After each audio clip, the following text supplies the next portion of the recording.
This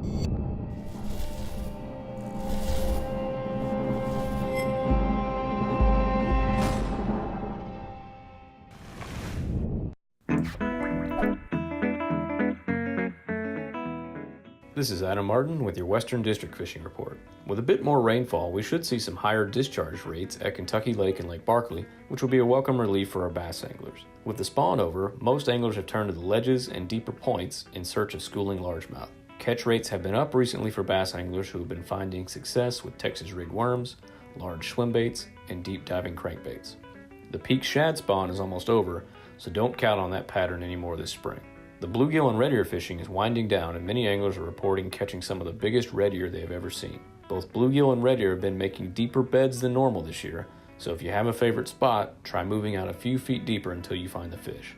Both species can be caught with worms or crickets, but you will want to fish on or near the bottom to target the red ear. This time of year usually means the abundant eater-sized channel catfish are shallow, and this year is no exception. Anglers are having success on riprap or chunk rock banks using a variety of baits.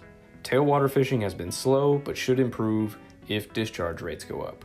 If you're looking for an out-of-the-way place to catch trophy bass, you might consider visiting Lake Blythe in Hopkinsville, Kentucky. This small lake is electric motor only, but we found some absolute giants during our spring sampling this year. And remember, as boat traffic picks up this summer, please remember to always wear your life jackets and kill switches. Good luck. Hi, this is Kevin Fry with your Eastern Area Fisheries Report.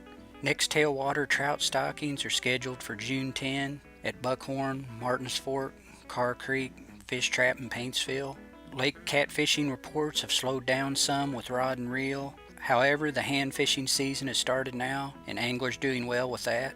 Anglers fishing rivers are still doing very well with rod and reel and trot lines for channel catfish. Largemouth bass anglers still report doing well with crankbaits in shallow water and around woody structure.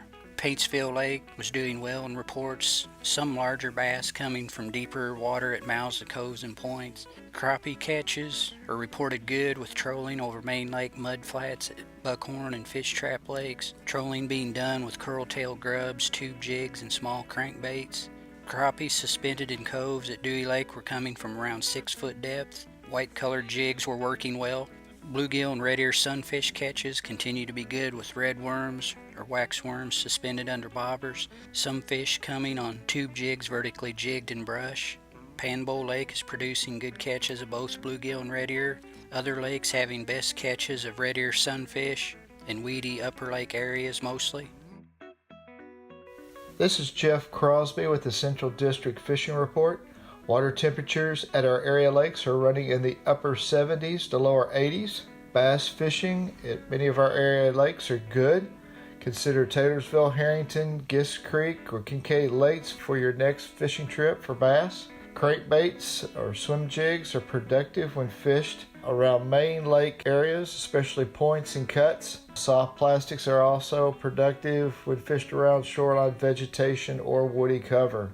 It's a good time of year to start trying a few topwater lures like a frog or buzzbait. A few fish are being caught on those. Quality crappie are still being caught at Taylorsville Lake. Crappie are being caught on live minnows or crappie jigs when fishing your lures in about 6 to 10 feet of water around standing timber, especially along the river channel edges. Good catches of panfish, that's bluegill and shellcracker, are being taken at some of our department-owned lakes such as Beaver, Corinth, Elmer, and McNeely Lakes. Bluegill and shellcracker are being caught on a variety of lures such as crickets, millworms, and redworms. Concentrate your efforts on pockets in the vegetation and along the edges of the vegetation. And finally, ponds and lakes that are part of the Fishing in Neighborhoods program have been stocked in the past month with channel catfish. These catfish can be caught on a variety of lures such as night crawlers, chicken livers, commercial stink baits. Check out the department's website at fw.ky.gov for a complete list of fenced lakes in your area. So grab a pole and enjoy some great summertime fishing, and I hope to see you on the water.